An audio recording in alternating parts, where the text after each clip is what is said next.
ক্ষতি তার মুখোমুখি হয়ে যায়। কয়টা ক্ষতি? সর্বশেষ ক্ষতি, আল্লাহ তাকে জান্নাত থেকে বের করে দেয়। কোত্থেকে? জান্নাত থেকে। কেননা আমার রাসূল আপনাকে বলেছেন, ক্বালা রাসূলুল্লাহ সাল্লাল্লাহু আলাইহি ওয়াসাল্লাম, লা ইয়াদখুলুল জান্নাতা জাসাদুন গুদিয়া বিল হারাম। বলছেন রহমতের নবী বলেন, ওই দেহ, ওই বডি, ওই গোশত, ওই রক্ত, ওই বডি কোনদিন জান্নাতে প্রবেশ করবে না যে বডিটা হারাম দিয়ে তৈরি হয়। বলছে কি? রহমতের নবী বলেন, হারাম খাইবা, হারাম ধরবা, হারাম নিবা, হারাম করবা, আল্লাহ আল্লাহ বলে ডাক দিবা, চিৎকার করবা, তোমার আওয়াজ মাথার উপরে উঠবে না, তোমার দেহ আল্লাহর জান্নাতে যাবে না। আল্লাহর জান্নাত পবিত্র, আমার আল্লাহ পবিত্র, আল্লাহর জান্নাত পবিত্র। যদি জান্নাত পেতে হয় সমস্ত জিন্দেগিকে পাক করে যাওয়া লাগবে। অপবিত্র কোন জিন্দেগি আমার মালিক কখনো জান্নাতে মেহমান বানাবে না। এই জন্য হাকিমুল উম্মত রহমতুল্লাহ আলাইহি বারেহা দোয়ার মধ্যে শিক্ষা দিয়েছেন, আয় মালিক আল্লাহ हमें साफ फरमा, हमें साफ फरमा। आय अल्लाह আমাদেরকে পবিত্র করে দাও, আমাদেরকে পবিত্র পরিচ্ছন্ন করে দাও। আল্লাহ পরিপূর্ণ পবিত্র করে দাও, পবিত্র করে দাও। কেন না অপবিত্র মালিক, অপবিত্র গোলাম কোনদিন মালিকের পবিত্র জান্নাতের মেহমান খানায় আশ্রয় দেবে না। ঠিক কি না? 9টা ক্ষতি। কয়টা ক্ষতি? মুখস্থ করেন আজীবনের জন্য, কলিজায় রাখেন। দাওয়াত সর্বস্তরে দিয়ে দিবেন। এরপরে ঘুষ খান আপত্তি নাই, নামাজ না পড়েন আপত্তি নাই, শুধু গুনাহ করা যে গুনাহ তা না, হালালকে কবুল না করা এটাও গুনাহ। আমরা গুনাহ মনে করি জিনা করলে গুনাহ, সুদ খেলে গুনাহ, গালি দিলে গুনাহ, গীবত করলে গুনাহ। নামাজ না পড়লে কি? নামাজ না পড়লেও কি গুনাহ, রোজা না রাখলেও কি গুনাহ। তাহলে সৎ কাজ না করাও যেমন গুনাহ, অসৎ কাজ করাও গুনাহ। গুনাহ গুনায়, গুনাহ কি? সুতরাং হারাম পথে কদম রাখা এটা নাফরমানি। এটা কি? হারাম পথে কদম রাখা কি? নাফরমানি। যে ব্যক্তি হারাম ভক্ষণ করে তার প্রথম 3টা ক্ষতি। কেননা আল্লাহ পাক ডাক দিয়ে বলেন, হে ঈমানওয়ালা, পবিত্রটা খাও। কি খাও? পবিত্রতা। কুলু মিনাত তাইয়্যিবা, কুলু মিনাত তাইয়্যিবা, যেটা পাক, যেটা পবিত্র সেটা খাও, অপবিত্র খাইও না। ক্ষতি আমার, ক্ষতি কার? খুব মনোযোগ দেন। ডাক্তার ওষুধ খাওয়িয়ে দেয় না, কোন বিধান নাই ডাক্তার কাউকে ওষুধ খাওয়িয়ে দেয়। কোন আলেম কোনদিন কাউকে জোর করে ধরে গুনাহ থেকে ফিরাইয়া দেয় না। নিজের ইচ্ছায় ওষুধ খেতে হয়, তখন সে সুস্বাস্থ্য লাভ করে। নিজের ইচ্ছায় আলেমের কথা শুনতে হয়, সে সুজিন্দেগি লাভ করে। কথাটা বুঝে আসছে নি? যুবক বন্ধুদেরকে বলতেছি, এখনো জীবন শুরু হয় না, আপনারা মনোযোগ দিয়ে মুখস্থ করেন। আর যারা মুরব্বী হয়েছেন আপনারা মনোযোগ দেন। পিছনে যা হয়েছে এখান থেকে তওবা, আগামী জীবন 2023 সাল থেকে মরণ পর্যন্ত আর যেন না হয়। পারবো ইনশাআল্লাহ। গুনাহের প্রথম যে হারাম ভক্ষণ করার যে পাপ, হারাম অর্জনের প্রথম গুনাহ, হারাম অর্জনের প্রথম ক্ষতি, আল্লাহ পাকের রহমতের দৃষ্টি তার মাথার উপর থেকে সরে যায়। এটা অনেকে বুঝে না যে এটা কি জিনিস। আল্লাহ মালিকের রহমতের দৃষ্টি তার মাথায় থাকে না। সূর্য বন্ধ হয়ে যাবে না, তার জন্য দৃষ্টি বন্ধ হয়ে যাবে না। জমিনের নিচে মুলু, আলু, গাজর, মূলা চাষ বন্ধ হয়ে যাবে না।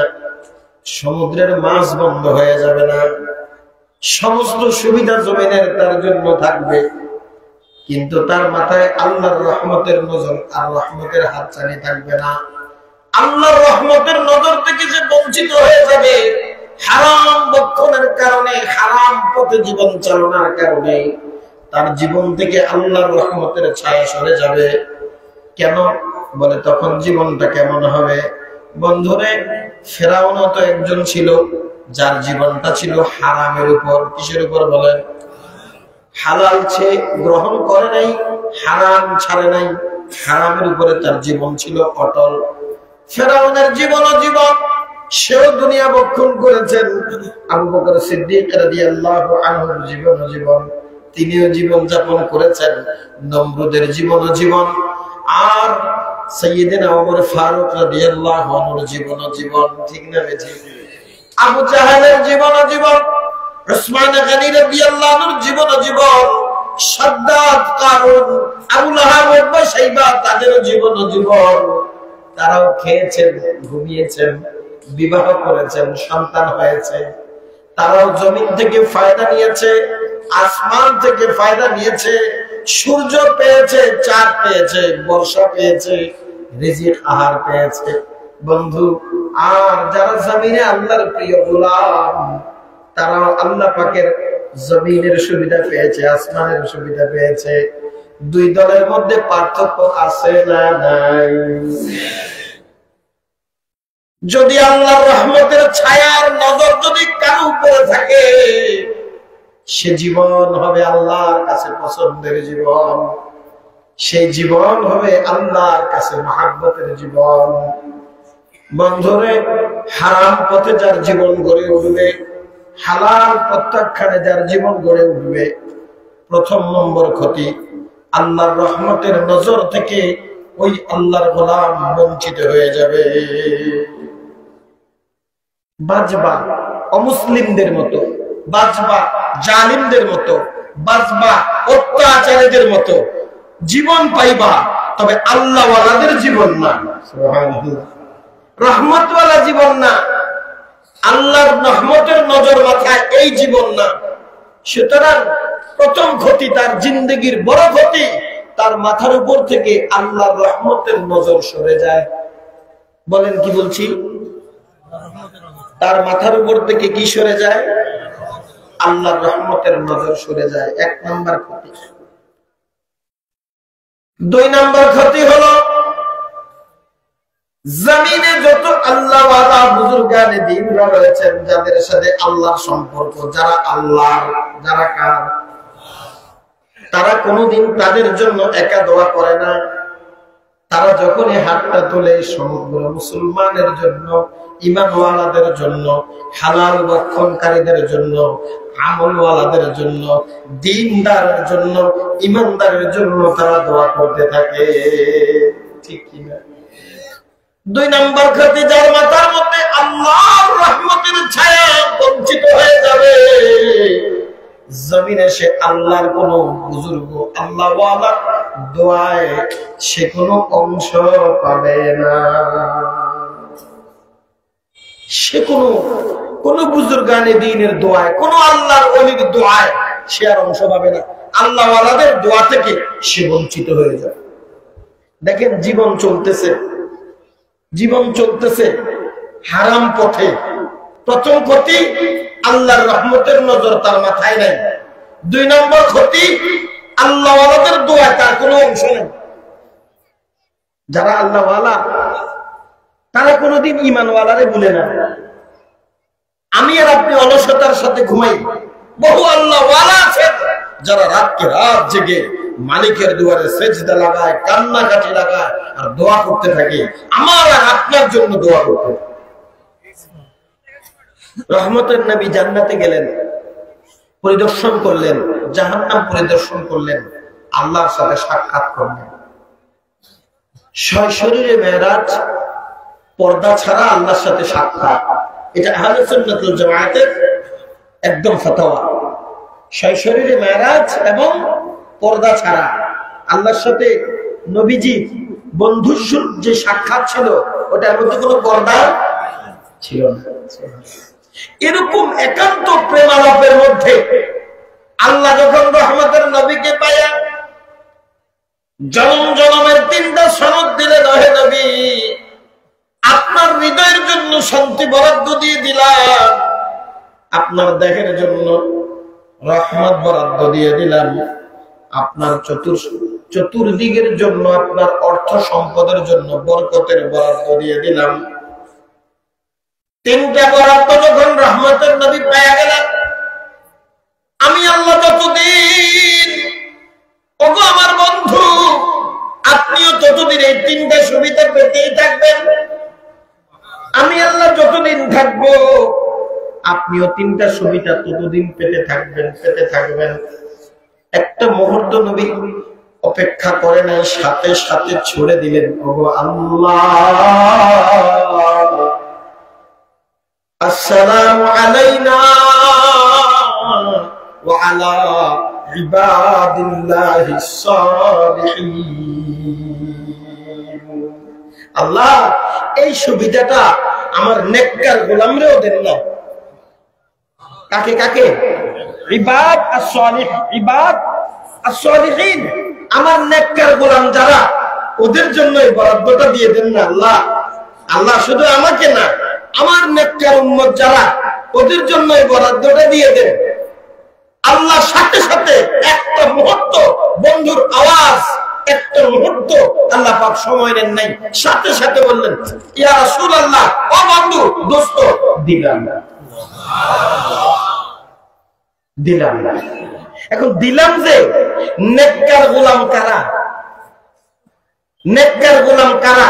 যত মুফাসসিরের তাফসীর, যত মুহাক্কিকের হাকিকতের অধ্যয়ন, যত স্কলারের গবেষণা, যত বুদ্ধিজীবীদের কথা, যত হাদিস বিশারদরা, যত তাফসীর বিশারদরা, ইসলামের স্কলাররা সমস্ত তাফসীর অক্ষরে অক্ষরে গবেষণা করে দেখেন, নেককার গোলাম তারা হালাল হারাম বুঝে চলে যারা। হালাল হারাম বুঝে চলে যারা নেককার গোলাম তারা। সুতরাং আল্লাহর নবীও তার বিশেষ সময় বলতে যদি একটু লজ্জা, মুরব্বীরাও রয়েছেন, আপনারাও রয়েছেন, যুবক ছেলেরাও, ছোট বাবারাও রয়েছেন, তারপরেও বলতে হয় উপমার জন্য। স্বামী স্ত্রী যখন একান্ত প্রেম আলাপ, কিংবা একটু ঘনিষ্ঠ আলাপ, কিংবা একটু সুন্দর কথা, তখন যদি কোনো প্রিয় বন্ধু মোবাইল কল করে, তখন একটু বিরক্ত লাগে,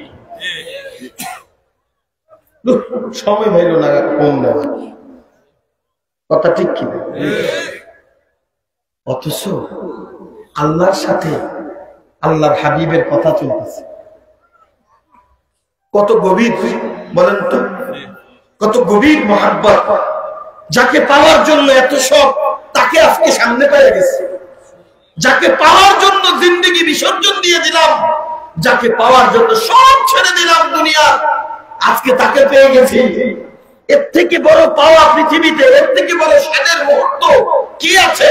ওই বন্ধু একটা বার ফিকির করো, আমার রহমতের নবী ওই মধুময় সময়েও আমি আমার আর আপনাদের মতো উম্মতকে ভুলে যাই। এরকম কোন আল্লাহওয়ালারা আমার আর আপনার কাছে মস্তিষ্কের মধ্যে এটা দূর দূর মনে হয়। আল্লাহওয়ালাদের কাছে এই কুরবানি, ঈমানওয়ালাদের জন্য দোয়া করা, আমলওয়ালাদের জন্য দোয়া করা, এটা আল্লাহওয়ালাদের স্বাভাবিক একটা নিজস্ব চরিত্র। নইলে শাহজালাল ইয়ামানী রাহমাতুল্লাহ আলাইহি ইয়ামান থেকে সিলেট কেন? ইয়ামান থেকে সিলেট কেন? ওনার কাজ কি এখানে কেন? দরকার কি ছিল? গৌর গোবিন্দের লগে যুদ্ধ, উম্মতের ফিকির। বলেন কার ফিকির? উম্মতের মায়া। এজন্য আল্লাহওয়ালারা সব সময় নেককার বান্দাদের জন্য দোয়া করতেই থাকে, করতেই থাকে, করতেই থাকে, ঠিক কি না? কিন্তু যারা হালাল হারাম বেছে জীবন চালায় না, যারা নেককার গোলাম না, তারা আল্লাহওয়ালাদের দোয়া থেকে বঞ্চিত হয়ে যায়। কয়টা ক্ষতি হলো? দুইটা ক্ষতি। এক নম্বর ক্ষতি হলো আল্লাহর রহমতের নজর তার মাথা থেকে সরে যায়, আল্লাহর মায়া দয়া রহমতের নজর থেকে সে বঞ্চিত হয়ে যায়। 2 নম্বর ক্ষতি, আল্লাহওয়ালাদের দোয়ায় তার কোনো অংশীদারিত্ব থাকে না। আল্লাহওয়ালাদের দোয়া থেকে এই নেককার গোলামগুলি ছাড়া যারা নাকি হালাল হারামের জীবন বাঁচে না, হালাল হারামের বিধান মেনে চলে না, তারা নেককার গোলামদের বদদুআতে দোয়া থেকে বঞ্চিত হয়ে যায়। 3 নম্বর ক্ষতি, ফেরেশতাদের দোয়া থেকে, ফেরেশতাদের দোয়া থেকে তারা বঞ্চিত হয়ে যায়। আবার ফেরেশতাদের দোয়া কত নাই, কোরআনে মাজিদের মধ্যে আমার আল্লাহ বলেন, না না, ফেরেশতারা দোয়া করে তোমাদের জন্য। الذين يحملون العرش ومن حوله يسبحون بحمد ربهم ويؤمنون به ويستغفرون للذين آمنوا ربنا وسعت كل شيء رحمة وعلما فاغفر للذين تابوا। ফেরেশতাদের কোনো গুনাহ আছে? ওরা যে রোবট, ওদের গুনাহ কিসের? ওরা গুনাহ জানে না, ওরা রোবট। ওদেরকে আল্লাহ পাক যে গুলি বানাইছেন ওই গুলি তারা করতে থাকেন। তাদের কোনো হিসাব নাই, তাদের কোনো গুনাহ নেই, তাদের কোনো বউ নাই, বউ লাগেও না, খানা নাই, খাবারের পেটও নাই, তাদের ঘুম নাই, ঘুমের যোগ্যতাও নাই। তাদেরকে একটা রোবটের ঘুম আছে, রোবট ঘুমাইব কিন্তু এটার ঘুমের দরকার কি? হ্যাঁ, রোবট খাবে কেন? তার পেট আছে আর চুড়ি চুড়ি আছে, কিচ্ছু নেই। তো ফেরেশতারা আল্লাহর কাছে, তাও কোন ফেরেশতা? ইয়াহমিলুনাল আরশা, যারা আল্লাহ পাকের আরশে আজিম কাঁধে বহন করে, মানে একান্ত, একান্ত সচিব কয় না, একান্ত সচিব আল্লাহর একান্ত যে ফেরেশতারা, তারা আল্লাযীনা ইয়াহমিলুনাল আরশা, যারা আল্লাহর আরশ বহন করে। ওই ফেরেশতা আমার অল্প কয়টা? 5-6টা না? কেন আমাকে ফালকি তো 6 জন লাগে, সারে এনে 2 জন 1 জন, অনেক সময় 4 জনই সারা। কি বলেন? 8-10 জন ফেরেশতা না? আল্লাহ পাকের চেয়ার, যেই চেয়ারে আমার আল্লাহ আসীন হন, আল্লাহর আরশে আজিম, আল্লাহর যে চেয়ার, ওইটা 7 আসমান আর 7 জমিনের চৌড়াই থেকে কোটি কোটি গুণ বড়। খালি চেয়ার, আল্লাহ কত বড়! আমরা তো মনে করছি আমার ওজন 1.5 মণ, আল্লাহ মনে হয় 30 মণ। একটু ভাবনা আসতে পারে, কি বলেন? কথা ঠিক না? আসলে কি এমন? ওয়াসিআ, ওয়াসিআ কি বলতেছে? আল্লাহ বলতেছে ওয়াসিআ কুরসিয়ুহু আস-সামাওয়াতি ওয়াল আরদ। ও আমার গোলাম শোনো, আমি কত বড়, আমি কত বড়। আমার চেয়ারটা আসমান ও জমিনের আয়তন থেকে কোটি কোটি গুণ বড়। এই অল্প এম্পায়ারের চোখ দিয়ে তুমি মাওলা বুঝবে, এই অল্প এম্পায়ারের বুদ্ধি দিয়ে তুমি মাওলা বুঝবে, অল্প এম্পায়ারের চোখ দিয়ে তুমি কান দিয়ে বুঝবা। বালা করে রেল লাইনের সামনে খারাইলে 10 হাত দূরে যাইলে রেল লাইন দুটো এক হয়ে যায়। এই চোখ দিয়ে তুমি আমার মাওলারে দেখবে কিভাবে? ঠিক কিনা? সম্ভব? হ্যাঁ, এত কাছে আল্লাহ, তাই তো দেখা যায়। আল্লাহ বলে হুয়া মাআকুম আইনামা কুনতুম, আমি তোমাদের সাথে আছি। বলে কই? আল্লাহ দেখি না? কি দেখো না? ওয়াফি আনফুসিকুম আফালা তুবসিরুন, আমি তো তবু ভিতরেই থাকি, তোরা তো আমারে দেখোস না। কি বলেন? আল্লাহ ভিতরে আছেন, দেখি না? আল্লাহ বলে শোন আমার গোলাম, শুধু ভিতরে নয়, ওয়ানাহনু আকরাবু ইলাইহি মিন হাবলিল ওয়ারিদ, আমি তোমার নিঃশ্বাসেরও কাছে থাকি, আমি তোমার নিঃশ্বাসেরও কাছে থাকি, কিন্তু তুমি দেখো না। বলে দেখার জন্য যা দরকার তা তুমি হেফাজত করো, আমারে দেখে যাইবা। দেখার জন্য যা প্রয়োজন তা তুমি ব্যবস্থা গ্রহণ করো, আমারে দেখবা। এই জন্য শায়ের বলে ইয়া ইলাহি মুঝসে মুঝকো দূর কর, ইয়া ইলাহি মুঝসে মুঝকো দূর কর, তাকে দেখো মুঝমে তুঝকো এক নজর। আল্লাহ আমারে আমার থেকে বাইর করে দে, যাতে তোরে আমি দেখতে পারি। আমার জন্য আমি তোরে দেখতে পারি না, আমার জন্য আমি তোরে দেখতে পারি না। আল্লাহ আমাদেরকে বুঝদান করে। তো ফেরেশতারা ওই আরশে আজিম যারা বহন করে, কোটি কোটি কোটি কোটি ফেরেশতা, ওমান আল্লাহু, তাদেরও আশপাশে সহযোগী যারা, তারা আল্লাহর কাছে কি বলে? ওয়ায়াস্তাগফিরুনা লিল্লাযীনা আমানু, ওয়ায়াস্তাগফিরুনা লিল্লাযীনা আমানু। আল্লাহ যারা ইমানের হক আদায় করে জীবনটা চালায় এগুলো আল্লাহ তুমি মাফ করে দাও। সুবহানাল্লাহ। ওয়ায়াস্তাগফিরুনা লিল্লাযীনা আমানু ওয়ায়াস্তাগফিরুনা লিল্লাযীনা আমানু। ওগো আল্লাহ, যারা ইমানের হক আদায় করে এমন গোলামগুলো আল্লাহ তুমি মাফ করে দাও, আল্লাহ তুমি মাফ করে দাও। এদিকে আল্লাহর ফালকি কাঁদে, মুখে হলো ইমানদারের জন্য দোয়া। কোন ইমানদার? যারা ইমানের হক আদায় করে। বলে যারা গুনাহ করে এদের কি হবে? পরে বলে রব্বানা ওয়াসি'তা কুল্লা শাইইন রাহমাতান ওয়া ইলমান। আল্লাহ আপনি তো এমন গুণের অধিকারী, কোন বস্তু আপনার ইলমের বাহিরে যেতে পারে না, কোন বস্তু আপনার রহমতের বাহিরে যেতে পারে না। ফাগফির লিল্লাযীনা তাবু। 22 সালেও পাপ করছে, 21 সালেও পাপ করছে, আরো পাপ জীবনভর পাপ করতে করতে অতঃপর নামাগাঁও তালুকপাড়া গ্রামবাসীর মাহফিলের উদ্যোগে আইসা এই মাহফিল থেকে সব পাপ ছাইরা দিয়া জীবনের নৌকাটা পূর্ব দিক থেকে পশ্চিম দিকে ঘুরে দিছে। আমার ফেরেশতারা বলে, মালিক গো, 23 সালের 5 তারিখেও যদি সারা জীবন গুনাহগারী এখানে এসে যদি তোমার দুয়ারে ধর্ণা দেয়, ফাগফির, আল্লাহ তারেও তুমি মাফ করে দাও। লিল্লাযীনা তাবু। ইমানের হক আদায় করে তারেও মাফ করো, তওবা করে তোমার দিকে নৌকা নাও ঘুরাইছে তারেও মাফ করো। ওয়াকিহিম আযাবাল জাহিম। ভয়ঙ্কর প্রজ্বলিত আগুন থেকে আল্লাহ তুমি যারা ইমানের হক আদায় করে তওবা করে তোমার দ্বারে যারা দৌড়ায় আল্লাহ এদেরকে মাফ করে দাও না। এভাবে দোয়া করতে থাকে। শুধু তা না, 3 আমলে গুনাহ ঝরে। কয় আমলে? 3 আমলে গুনাহ ঝরে। 1 নম্বর আমল ওযু। ওযু করে বান্দা যখন মলি ফাতাওয়াজ্জা ফাআহসানা ওযুআহু। রাহমাতুল নবী বলেন, ওযু শুরু করলো আর মনে মনে ওযু করতেছে, বলে ওযুওয়ালার অঙ্গ থেকে গুনাহগুলি ঝরতেছে। 2 নম্বর, মসজিদের দিকে ছোট ছোট পা দিয়ে কুটকুট করে মসজিদের দিকে আগায়, বলে প্রতি কদমে গুনাহ ঝরে, প্রতি কদমে গুনাহ ঝরে, প্রতি কদমে গুনাহ ঝরে। 3 নম্বর, মসজিদের ভিতরে যাইয়া দেখে এখনো নামাজের সময় 7 মিনিট বাকি। হয় সুন্নতে, নয় সালাতুল ওযু, সালাতুল মসজিদ বা সালাতু তাহিয়াতুল মসজিদ যেটা পড়ে, অথবা নফল, অথবা কিচ্ছু না, এমনি বসে রয়েছে, অপেক্ষায় আছে জামাতের। আল ইনতিযারু লিস-সালাত কাস-সালাত। রাহমাতুল নবী বলেন, আমার উম্মত যে নামাজ এখনো পড়ে না, বাকি বসে আছে জামাতের জন্য, এর মনে করে না বসে রয়েছে, এও নামাজে থাকাকালীন যে নেকি লেখা হবে ওই নেকি লেখা স্টার্ট হয়ে গেছে। অপেক্ষাও নামাজের মতো। নবী বলছেন অপেক্ষাও কি নামাজের মতো।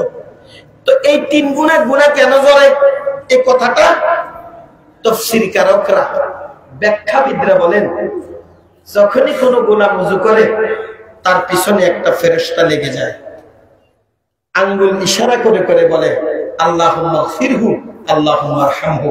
আল্লাহ, তোমার এই গোলাম যে নামাজে দাঁড়ায় রয়েছে, প্রত্যেক মুসল্লির পিছে একজন ফেরেশতা, প্রত্যেক মুসল্লির পিছে একজন ফেরেশতা, প্রত্যেক মুসল্লির পিছে একজন ফেরেশতা। আল্লাহ মাফ করে দাও না, আল্লাহ মাফ করে দাও না, আল্লাহ মাফ করে দাও না। বলে এই মাফ চাইতে চাইতে, রহম খুঁজতে খুঁজতে তাদের গুনাহ আল্লাহ পাক ঝরাই দিতে থাকে, ঝরাই দিতে থাকে। কিন্তু যারা ইমানের হক আদায় করে না তারা কারা? যারা হালাল হারামের বিধান মানে না। যারা হালাল হারামের বিধান মানে না তারা ইমানের হক আদায় করে না। যারা হালাল হারামের তোয়াক্কা করে না তাদের তওবা মালিকের দুয়ারে কবুল হয় না। Circus, গাদ্দার, circus, গাদ্দার। আল্লাহ বলতেছে কে? আল্লাহ বলতেছে ও আম্মা মান তাগা, বলছিনি আম্মা মান তাগা, যে নাকি গাউরামি করে, এটা নাকি গাউরামি। ও আসারাল হায়াতাদ দুনিয়া, বান্ডিলের পিছনে জীবন লুটিয়ে দিয়েছে। হালালে না হারামে, বৈধতে না অবৈধতে, পরেরটা না নিজেরটা, এগুলি বাছাইয়ের সময় নাই। আমার দরকার বান্ডিল। বলেন না ডিসি হারুন সাহেবকে বলেন না আর কয় বিট কেস লাগবে, কি কর আরো কিছু বিট কেস তো হয় না, আরো কিছু দেন না, হয় না বিট কেসি, বিট কেসি, বিট কেসি, বিট কেসি, বিট কেসি টাকা হয় না। বেনজি সাহেবের কন্যা আর কয় বিট কেস লাগবে, এর আগের নেতা যারা জিজ্ঞাসা না আর কিছু লাগবে হয় না, ঠিক নেই। অথচ আমার আল্লাহ বলেন ইমানের হক যখন আদায় করবে না তো সে ফেরেশতার দোয়া থেকে মাহরুম। ফেরেশতার দোয়া থেকেও কি, কারণ তারা দোয়া করতেই কন্ডিশন দিয়ে দোয়া করে। ইমানের হক যারা আদায় করে আল্লাহ তাগরে মাফ করে দাও, আল্লাহ ওয়ালারা দোয়া করতেই কন্ডিশন দিয়ে দোয়া করে নেককার বান্দাদেরকে আল্লাহ তুমি মাফ করে দাও। নেককার বান্দা কারা? ইবাদুস সালিহ কারা? আব্দুস সালিহ হুয়া, আব্দুস সালিহ হুয়া মান আদ্দা হাক্কাল্লাহ ওয়া আদ্দা হাক্কাল ঈমান। হালাল ও হারামের বিধান বুঝে জীবনকে যে চালায় সেই হলো ইবাদুস সালিহ। এজন্য আল্লাহ ওয়ালাদের দোয়া কন্ডিশন সাপেক্ষে, ফেরেশতাদের দোয়া কন্ডিশন সাপেক্ষে, আল্লাহর রহমত কন্ডিশন সাপেক্ষে। কোরআন খোলেন দেখেন, আম্মা মান তাগা আসারাল হায়াতাদ দুনিয়া, গাউগানি করে জীবন চালাইবা, উল্টা পথে জীবন চালাইবা, নিচা পথে জীবন চালাইবা, আমার বিধান মানবা না, হারামকে হারাম জানবা না, হারামকে হারাম জানবা না, বিধান তোমার ভালো লাগবে না, আমি আল্লাহ তোমার ফয়সালা দিয়ে দিলাম। ফাইনাল জাহিমা হিয়াল মাওয়া, তোমার ঠিকানা আমি আল্লাহর জাহিম। যে জাহিমের দোয়া ফেরেশতারা আল্লাহর কাছে করেছেন, ওয়াকিহিম আযাবাল জাহিম, আল্লাহ যাদের জাহিমের পরওয়ার সনদ দিয়েছেন ওই সনদটা নেককার বান্দা ইমানের হক আদায়কারীদের থেকে কেটে দেন। ওয়াকিহিম আযাবাল জাহিম, তাদের ব্যাপারে এই জাহিমের কথা আল্লাহ বলেছেন, আম্মা মান তাগা আসারাল হায়াতাদ দুনিয়া ফাইনাল জাহিমা জাহিমা জাহিমা জাহিমা হিয়াল মাওয়া। মাওয়া মানে ঠিকানা। আর যদি সে হালাল ও হারামের বিধান মানে, যদি মানে, তখন আল্লাহ বলেন দেখেন, আম্মা মান খাফা মাকামা রাব্বিহি ওয়া নাহান নাফসা আনিল হাওয়া। আমরা শুধু শয়তানকে দোষী, শয়তান খারাপ, শয়তানে জিনা করাইছে, শয়তানে খুন করাইছে, শয়তানে মারার, শয়তানে তোমার মাথার বাড়ি দিছে, শয়তানের মাথার বাড়ি কে দিছে? শয়তানের আগে শয়তানকে মারছে কি? তোমারে শয়তানের করে কিয়ামত বাধা দিছে, খালি শয়তানের দোষ, সুযোগ একখান পাইছো, শয়তানের মাথা তুলি দি, তুমি আলাম জিনা করছো, তুমি মাথা তুলে দিছো শয়তানের, আকাম কুকাম করি ওলা শয়তানের ভুলে করি, শয়তানের ফরজ নাই, অড্ডি ভাঙিয়ে এলাম দরকার, শয়তানের ফরজ নাই। শয়তানের যদি এত ফরজ না তাহলে শয়তানের ফরজ না দিছে কি কথা কম, ইতারে ফরজ একজনে দিছে না, যেহেতু তো শয়তানের তো বড়, তো হে যে শয়তানের ফরজ না দিছে হে আসেনি, কথা কন, হে আসে না, আসেনি কথা কন। তাহলে শয়তান বড় না শয়তানদের যে ধ্বংস করছে সে বড়? তাহলে শয়তান তো শয়তান, আর শয়তানদের যে ধ্বংস করছে হে হলো মন, মন আসেনি। এই জন্য আল্লাহ বলছে শোনো, খালি শয়তানদের গুতাগুতি করিও না, আমারও একটা কথা শুনিও, নাহান নাফসা আনিল হাওয়া, মন মতো চলা বন্ধ করো, মন মতো চলা বন্ধ করো। সুদেও ঘুষে বান্ডিল আমার লাগবো, হালালো খারালো বান্ডিল আমার লাগবো, জায়েজ না জায়েজ বল কথা রাখা লাগবো, সন্তানের কথা রাখা লাগবে। কেন? তো বিধান কেন? কেন তো হালাল আসলো কেন? কেন তো হারাম আসলো কেন? যদি আমি নাই মানি, যদি আমি নাই মানি, বন্ধু হালাল মানা হারাম মানা এটা দাড়ির হক, হালাল এবং হারামের বিধান মানা এটা টুপির হক, হালাল এবং হারামের বিধান মানা এটা কালিমার হক, হালাল আর হারামের বিধান মানা এটা ইসলাম এবং মুসলমানের হক। আমরাই তো মানবো, তো কে মানবে? আমরাই তো মানবো, যারা কালিমা পড়েছি তারা হালালকে হালাল জানবো, হারামকে হারাম জানবো।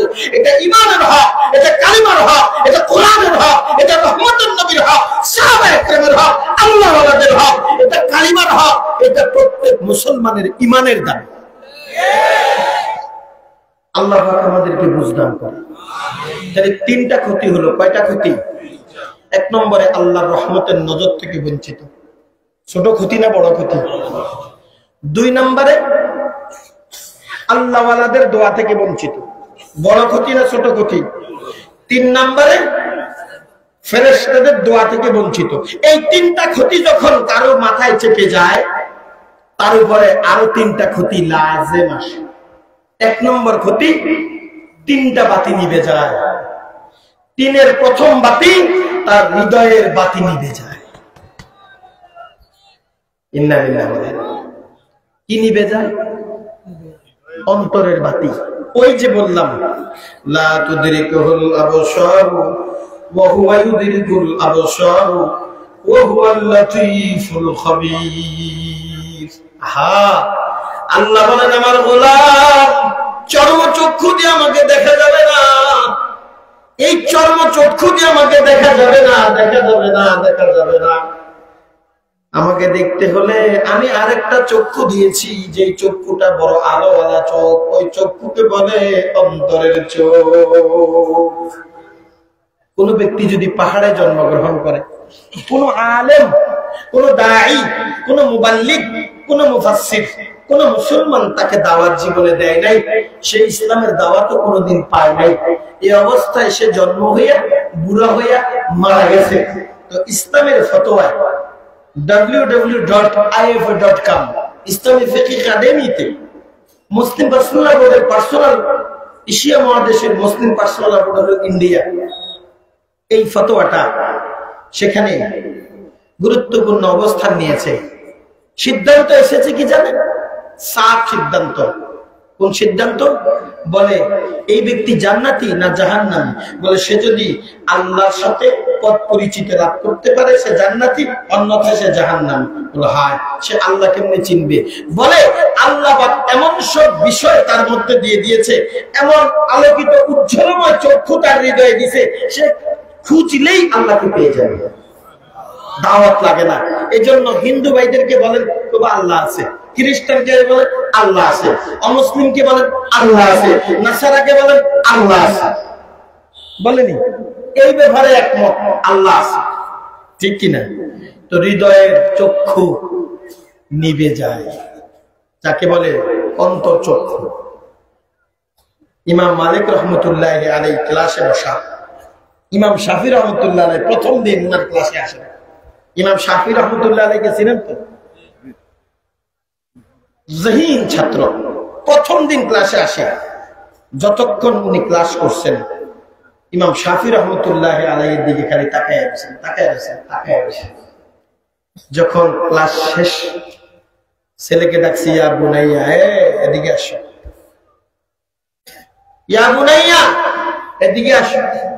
ইন্নী আরাল্লাহ তাআলা, ইন্নী আরাল্লাহ তাআলা আলকা আলা কলবিকা নূরা ফালা তুতফিহু বিজুলমাতিল মাসিয়া। হে বৎস, আমি তোমার দিলের মধ্যে একটা চক্ষু দেখতেছি, একটা নূর দেখতেছি, একটা আলো দেখতেছি। তোমার কাছে অনুরোধ রইল, গুনাহের অন্ধকার দ্বারা, অনিয়ম নীতির অন্ধকার দ্বারা ওই দিলের নূরের বাতিটা নিভাইয়া দিও না। ফালা তুতফিহু বিজুলমাতিল মাসিয়া। এ বন্ধু, বলেন তো অন্তর থেকে দেখুন না চোখটা কেমন, আর নূর রাখুন না কলবটা কেমন। এত হারাম খাইলে, এত হারাম খাইলে, এত হারাম খাইলে, বাঁচি না চললে, বুঝি না চললে, হালাল হারামের বিধান না চললে অন্তরের চক্ষু নিভে যায়। ইন্না লিল্লাহ। যখন অন্তরের চক্ষু নিভে যায়, একটা নূর গেল। কটা নূর? তিন ক্ষতির কারণে এক বাতি নিভে গেছে। তিন ক্ষতির কারণে কয় বাতি? এক বাতি নিভে গেছে। এখন অন্তর অন্ধকার। অন্তর কি? অন্ধকার। দুই নম্বর বাতি, যেটা আল্লাহ পাক রিজিকের মধ্যে জ্বালায় আর জমিনের মধ্যে জ্বালায়, যে বাতির কারণে আলোর মধ্যে স্বাদ হয়, যে নূরের ফয়েজে আল্লাহর দেওয়া একটা জ্যোতি আর আলো জমিনের মধ্যে দেন, বলে ওই নূরের কারণে ইলিশ মাছের স্বাদ হয়, আলুর মধ্যে স্বাদ হয়, মূলার মধ্যে স্বাদ হয়, গাজরের মধ্যে স্বাদ হয়। ট্যাংরা মাছের স্বাদ ইলিশ মাছে নাই, ইলিশ মাছের স্বাদ কই মাছে নাই, কই মাছের স্বাদ পাবদা মাছে নাই, আঙ্গুরের স্বাদ আপেলের মধ্যে নাই, আপেলের স্বাদ আমের মধ্যে নাই। এক এক ফুলে এক এক গ্রাম, এক এক ফলে এক এক স্বাদ, এক এক মাছে এক এক স্বাদ। বলে এগুলি সব আল্লাহ পাক, মাওলা পাকের, রব্বে কারীমের দয়ার ওই নুরানি জ্যোতির অ্যাকশন। সুবহানাল্লাহ। মুহাদ্দিসিনরা গবেষণা করে দেখছেন, বলে এই অ্যাকশনটা কিভাবে হয়, বলে উপরে তারা দেখছনি, বলে দেখছি। এই এক এক তারার এক এক কাম, এক এক মাসের এক এক শান, এক এক তারার এক এক কাম, এক এক গোশতের এক এক শান, এক এক তারার এক এক কাম, এক এক ফলের এক এক শান। যদি তারা একটাও না থাকতো, ওই আলো যদি না থাকতো, জমিনের সব একসাথে হতো, একসাথে হতো। ইলিশ মাছের যেটা, ওই মাছের সেটা। বিভিন্ন তারা দিয়া নূর জমিনে একশন করে আল্লাহ পাক আমাদের জন্য এই জমিনের পাওয়ার পয়দা করে। এবার গোলাম যখন পাক করে, হালাল হারামের বিধানকে নস্যাৎ করে, আল্লাহ বলে আমার প্রথম কষ্ট, আমার রহমতের নজর যখন মাথা থেকে উঠে যাবে, ব্যাপক পরিমাণ হালাল ও হারামের তামিজ যখন সমাজ থেকে উঠে যাবে, আমি আল্লাহ জমিনের রহমত তুলে দেব, রিজিকের বরকত উঠায় দেব। রিজিকে কোনো নূর থাকবে না, নূর নিভে যাবে। জমিনে কোনো রহমত থাকবে না, নূর নিভে যাবে। আগে ইলিশ মাছ রাখলে একবারে রাখলে 6 বাড়ি খবরে যেত। এখন ইলিশ মাছ খেলে গোবরের গন্ধ। 330 টাকা দিয়ে ইলিশ মাছ কিনে নিছি, রুই মাছ তরকারি রাঁধছে, কয় তরকারি গন্ধ। কেন? মাছ গন্ধ পড়ছে। মনে কষ্ট লাগলো। কি বলেন, কি বলেন? 320 টাকা দিয়ে মাছ কিনলাম, এত সুন্দর মাছ। আমি তো মাছ কিনছি, টয়লেট তো কিনছি, আমি কি পায়খানা কিনছি? কি কিনছি? তাহলে মাছের মধ্যে থাকবে সাপ। নিজে তো গন্ধ গন্ধ, তরকারিও গন্ধ করে দিচ্ছে। কি পরিমাণ রহমতের আলো নষ্ট, কি পরিমাণ মালিক রহমত উঠায় নিছে। আল্লাহ আমাদেরকে মাফ করে দেয়। হালাল হারামের বিধান লাগবে নি জমিনে? হালাল হারামের বিধান নাই, জমিনে রহমত নাই। হালাল হারামের বিধান নাই, রুজিকে বরকত নাই। বলে রুজির বরকত, জমিনের রহমত, আল্লাহ প্রদত্ত নূর। এই নূরটা খতম হয়ে যায়। কয়টা বাতি গেল? 2টা বাতি গেল। আল্লাহ পাক আমাদেরকে বুঝদান করে। 3 নম্বর বাতি, আল্লাহ পাক প্রত্যেক মানুষ সৃষ্টি করতে, তার থেকে কে হবে, তার থেকে কে হবে, এর থেকে কি বের হবে, তার জন্য কিছু বরাদ্দ। তার থেকে কি বের হবে, নাতি, তার জন্য কিছু বরাদ্দ। তার থেকে কি হবে, তার জন্য কিছু বরাদ্দ। প্রত্যেক মানুষের মাথা পিছু আমার আল্লাহ আপন নূর দ্বারা, এটা নূরই ক্ষমতা। কি ক্ষমতা বলেন? আল্লাহর নূর দ্বারা। এটা একটা গভীর অ্যাকশন, গভীর পাওয়ার। এটা পাওয়ারফুল অ্যাকশন আর নূর দিয়ে আল্লাহ বরাদ্দ দেন। প্রত্যেক মানুষের জীবনী পাতায় আল্লাহ কিছু ইনআম আর ইহসান বরাদ্দ দেয়। বলে যখন হালাল হারামের তামিজ উঠে যায়, আমি আল্লাহ পাক বরাদ্দকৃত নেয়ামতের নূর খতম করে দিই। ফেরাউনের কোন গোষ্ঠী আছে? আসেনি? আর চাইয়া দেখো, ইব্রাহিম আলাইহিস সালাতু ওয়াস সালামের নূর মুহাম্মদুর রাসূলুল্লাহ সাল্লাল্লাহু আলাইহি ওয়াসাল্লাম। আবু জাহেলের বংশ আছে, মুহাম্মদের নূর সুবহানাল্লাহ আসেনি? চাইয়া দেখো, ইব্রাহিম পয়গম্বর, আল্লাহর পয়গম্বর আব্বা শুধু জুতার ছাপ গ্যালাস দিয়ে আটকে রাখছে, আর কিছু নাই। না আছে কাপড়, না আছে তেনা, না আছে কাপড়, শুধু পায়ের ছাপ। তার থেকে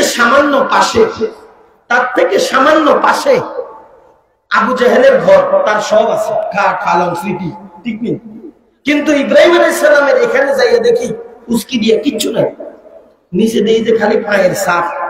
ওরে সুমা, ওরে কান্না, ওরে সেজদা, ওরে চিৎকার। হাজি হাজা হারাম, কে শুনে কার ফতোয়া? উড়ে আসি সুমা, উড়ে আসি কান্না। একখানা আগে বসেন না, সময় আছে তো 10 মিনিট 15 মিনিট, একটু আগে বসেন। আচ্ছা মনোযোগ দিয়ে শুনেন, আমারও সময় শেষ আছে। হুজুর আসলে আগে বসেন, খুব মনোযোগ দেন, খুব মনোযোগ দেন, কথা শেষ হয়ে যাবে। তো আমার প্রশ্ন হলো, বন্ধু আব্বারে জুতার ছাপ, এত চোখের পানি, এত মায়া, এত আদর, এত শ্রদ্ধা, এত ভক্তি, এত স্বাগত, এত মায়া, এত কান্না, এত সেজদা। আর এখানে আবু জাহেল তৎকালীন প্রধানমন্ত্রী, তার ঘরে এত স্মৃতি, সেখানে শুধু হাগু আর হাগু, হাগু আর হাগু, মুতু আর মুতু, মুতু। ব্যাপার কি? কোন ব্যাপার তো আছে? এখানে এত কান্না, এত শ্রদ্ধা, ওইখানে হাগু, এত মুতু। খালি দরজায় খারাইবেন, আবু জাহেলের ঘরের সামনে যাই দাঁড়াইবেন, যতজন ঢুকের আর যতজন বাইরের, ঢুকবার সময় খালি কথা শুনবেন। কষ্ট হইল একটু যদি হাগু বলে আসতে পারি, চেষ্টা করে দেখি যদিও চাহিদা নাই, জোর করিও একটু দিয়ে আসবো। বাইরেতে শুনবেন আলহামদুলিল্লাহ একটু করতে পারছি, এই আলোচনা ছাড়া আর কোনো কথা। এখানে এত ইজ্জত আর এখানে এত অপমান, বলে কি জিনিসে? বলে আল্লাহর বিধানের শ্রদ্ধা। হালালকে হালাল মেনে, হারামকে হারাম মেনে মালিকের বিধানকে যারা বুকে নিয়েছে, তারা মরে অমর হয়ে তাদের নূর জ্বলে জ্বলে কিয়ামত পর্যন্ত তাদের নূর জ্বলতেই থাকবে, চলতেই থাকবে। আর যারা আল্লাহর আহকামের সাথে গাদ্দারি করেছে, হালাল হারামের বিধানকে নস্যাৎ করেছে, তাদের বাতি ওখানেই নিভে গেছে। তাদের বরাদ্দকৃত ইনআম ইহসান, প্রধানমন্ত্রী হইয়াও আল্লাহ দাবি কইয়াও সব সুবিধা পাইয়াও তাদের নেয়ামতের সমস্ত সুবিধা কাটা। এবার দেখেন দিলের নূর নিভে গেছে, রিজিক এবং জমিনের রহমত বরকতের নূর নিভে গেল। 3 নম্বর বরাদ্দকৃত নেয়ামত কেটে দেওয়া হলো। যখন 3টা বাতি নিভে গেল, এবার খালি ধুধু, হুজুর পেরেশান, হুজুর পেরেশান, খালি অন্ধকার, খালি হতাশ, খালি অন্ধকার। ঠিক নেই? ঠিক নেই?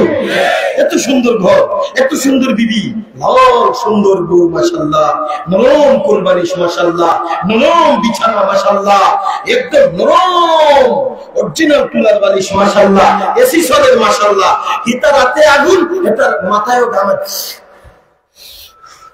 কে রে বেটা, সিগারেট বন্ধ কর, সিগারেট বন্ধ কর, এসি বাড়া, স্ত্রী আছে সুন্দর, খেতা বালিশ আছে সুন্দর, আরাম ফরমা বাড়া, এরকম করতেছিস কেন? আল্লাহর গজব নাজিল হয়ে গেছে, সব বাতি নিভে গেছে। পাপ করতে করতে, গাঁজা খাইতে খাইতে, মদ খাইতে খাইতে, নিশা করতে করতে, অনিয়ম করতে করতে, জুলুম করতে করতে, বদমাশি করতে করতে, জিনা করতে করতে, আল্লাহ হালাল আর হারামের আইন লঙ্ঘন করতে করতে করতে করতে বাংলার মাঠে হেঁটে কুকুরের চাইয়ে জীবন নিকৃষ্ট হয়ে গেছে। এখন সুন্দর বিবিতেও ঘুম আসে না, সুন্দর বিছানায় শান্তি আসে না, টাকার বান্ডিল কাটি কাটি, এখানে পাশার পিছনে 1 পকেট, আরেক পাশার পিছনে 1 পকেট, পাশার সাইডে 3 পকেট, ঠ্যাঙের তলে 2 পকেট, ব্যাংকের মধ্যে অ্যাকাউন্ট 30টা, পোলার নামে 6টা, বোন নামে 5টা, বোন নামে ড্রাইভার 1টা, পোলার নামে ড্রাইভার 1টা। কি কাকা আপনি ঘুমে গেলেন? এর মতো হুটি হিটি কুত্তার মতো কাকা না ঘুমাইয়ে না, ইয়ে না আল্লাহ। আর আল্লাহর রহমত নিয়মিত গাড়িতে বইলেও ঘুমাই না। আসলে বাতি নিভে গেছে। কি নিভে গেছে? 3 ক্ষতিতে 3 ক্ষতি হলো। কয় ক্ষতি?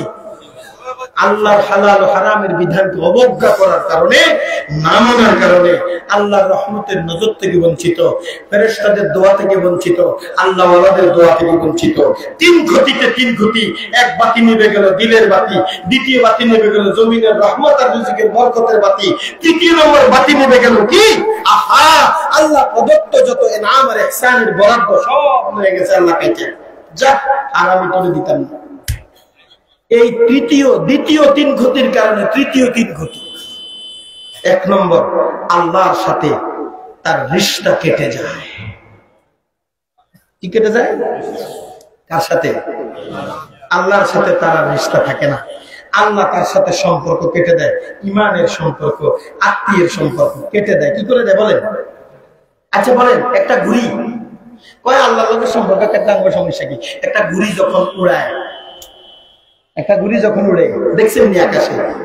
ঘুড়ি যতক্ষণ আকাশে, নাটাইয়ের সাথে যতক্ষণ ঘুড়ি উড়বে, ঘুড়ি উড়বে, ঘুড়ি উড়বে, ঘুড়ি উড়বে, তার উড়ার পদ্ধতিটাই শাহিন শাহী আলা। দুদিকে ধুলে ধুলে খালি উঠতে থাকে উপরে। ঠিক না? যতক্ষণ সংযোগ থাকবে, দুদিকে ধুলে ধুলে শুধু উপরে উঠে, উপরে উঠে, উপরে উঠে, এত উপরে এখন আর মালিকও নজরে দেখে না। ঠিক নেই? আর যদি সম্পর্ক, যে ঘুড়িটা নাটাইয়ের সাথে সম্পর্ক কেটে যায়, এর কি অবস্থা হয়? আগের মতো ডুলে নাকি লড়ার বড়ার নিচে পড়ে? বরঞ্চ মালিকে খুঁজেও না। ঠিক নেই? এত আদর করে গুড়ি বানাইছে, এত সুন্দর করে সুতায় শান দিছে, এত সুন্দর করে নাটাই গাচ্ছে, এখন আর মালিকে খোঁজেও না। বাবু আল্লাহ বলেন কোনো পড়বো নাই, পায়খানার মধ্যে পড়ো তোমার ব্যাপার, জন্নাতে পড়ো তোমার ব্যাপার, যেখানে খুশি ধ্বংস হয়ে যাও তোমার ব্যাপার। বলেন নাউজুবিল্লাহ। আল্লাহর সাথে যে গোলামের রিশতা না কাটে সে শুধু উঠতেই থাকে, উঠতেই থাকে, এক সময় এত আপন হয় আর সে আজিম এসে চলে যায়। কোথায় চলে যায়? এই জন্য হালাল ও হারামের আয়াত বান্দাকে আল্লাহর আরশে আজিম পর্যন্ত পৌঁছায় দেয়। সাহাবায়ে কেরাম এত দামি কেন? শাহজালাল ইয়ামানী রাহমাতুল্লাহি আলাইহির জায়নামাজ স্পিড বোটের মতো দৌড়ায় কি দিয়া? কি জন্য? ঘুষে সুদে? কি জন্য? পাওয়ারে না হেডমে না নেতাগিরির কারণে নাকি মোস্তানি না ভগবানের ৩টা-৪টা গুলি? বলেন না। নাকি চেয়ারম্যান মেম্বার হয়েছে না কমিশনার না এমপি মন্ত্রী? ব্যাপার কি? জায়নামাজ পানিতে ডুবে না, জায়নামাজ স্পিড বোটের মতো দৌড়ায়, অক্টেন লাগে না। কারণ কোথায়? বলে এক জায়গায় হালাল ও হারামের রিয়ায়াতের জিন্দেগি। হালাল ও হারামের রিয়ায়াতের জিন্দেগি সাহাবায়ে কেরামকে এত দামি বানায় দিয়েছে। যখন তারা হালাল ও হারামের রিয়ায়াত বুঝতো না, হালাল ও হারামের শ্রদ্ধা বুঝতো না, হালাল ও হারামের আইন বুঝতো না, তখন ছিল তারা পৃথিবীর মাটিতে সবচেয়ে কম দামা অন্ধকার যুগের মানুষ। আর যখনই তারা নিজের জীবনে হালাল ও হারামকে লাজিম করে নিছে, একান্ত জরুরি ভেবে নিছে যে না জান যাবে তো যাবে, হালাল ও হারাম যাবে না, তখন তাদের জীবন এত দামি হয়েছে বলে এত দামি মানুষ পৃথিবীতে আর আসবে না। তাহলে হালাল ও হারামের আয়াত দরকার আছে না? মানুষকে আল্লাহর সাথে সম্পর্ক কেটে যায়। বলেন না কার সাথে? বলেন না একটু কার সাথে? আল্লাহর সাথে সম্পর্ক কেটে যায়। আর দুটা ক্ষতি, মৃত্যুর সময় যখন আল্লাহর সাথে কারো সম্পর্ক থাকে না, হ্যাঁ বন্ধু, মৃত্যুর সময় সমস্ত রহমতের সুবিধা তার জীবন থেকে নষ্ট হয়ে যায়, সে আর কোনোদিন ভালো মৃত্যু পায় না। ৩ নম্বর, যেটা আমি সর্বপ্রথমে বলেছি, আল্লাহর জান্নাত থেকে তাকে বের করে দেওয়া। আল্লাহর জান্নাত থেকে তাকে বের করে দেওয়া হয়। এই জন্য বলছি দুনিয়াতে তো আর আমরা বেশি থাকবো না, ছাড়তে হবে সুখেরই ঘর, শখের বিছানা, অন্ধকারে একা রবে সঙ্গী পাবে না, অন্ধকারে অন্ধকারে সঙ্গী পাবে সঙ্গ যদি নাও কি, তোমায় নিতে আনবে ওরা 4 পাওয়ালা পালকি, তোমায় নিতে আনবে ওরা 4 পাওয়ালা পালকি রে মন, তোমায় নিতে আনবে ওরা 4 পাওয়ালা পালকি। যেহেতু আমাদের যাওয়াই লাগবে, হালাল ও হারামকে ছেড়ে কম দামা হয়ে কোনো লাভ নাই, জীবনের কোনো মূল্য থাকে না। এতগুলো ক্ষতি যদি কোনো বন্ধুর মনে থাকে, হৃদয়ে থাকে, হালাল ও হারামকে অবশ্যই শ্রদ্ধা করবেন। আল্লাহর কাছে আমরা প্রতিজ্ঞা করি নতুন বৎসরে ইনশাআল্লাহ হারাম জীবনে আর ফিরে যাব না, হালাল জিন্দেগি, বরকতওয়ালা জিন্দেগি আর ছাড়ব না ইনশাআল্লাহ। আল্লাহ পাক আমাদের সকলকে আমল করার তৌফিক দান করে। ওয়া আখিরু দাওয়ানা আলহামদুলিল্লাহ। আসসালামু আলাইকুম ওয়া রাহমাতুল্লাহ। আলহামদুলিল্লাহ। সম্মানিত হাজিরিন, আমরা অত্যন্ত সুন্দর বক্তব্য শুনছিলাম। হযরত আল্লাহ হযরত মাওলানা মুফতি ওয়ালিউদ্দিন হাফেজি সাহেব দামাত বারাকাল্লাহু তাআলা। সম্মানিত উপস্থিতি, এই পর্যায়ে আপনাদের সঙ্গে তাফসীর পেশ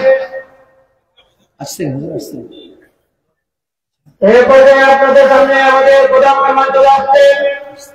শুধু ঢাকা থেকে আগত বিশিষ্ট মুফাসসির কোরআন, আন্তর্জাতিক খ্যাতি সম্পন্ন মুফাসসির কোরআন হযরত মাওলানা কাজী আব্দুল্লাহ আলম সাহেব ঢাকা।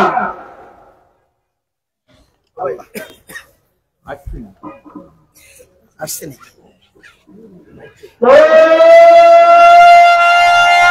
তো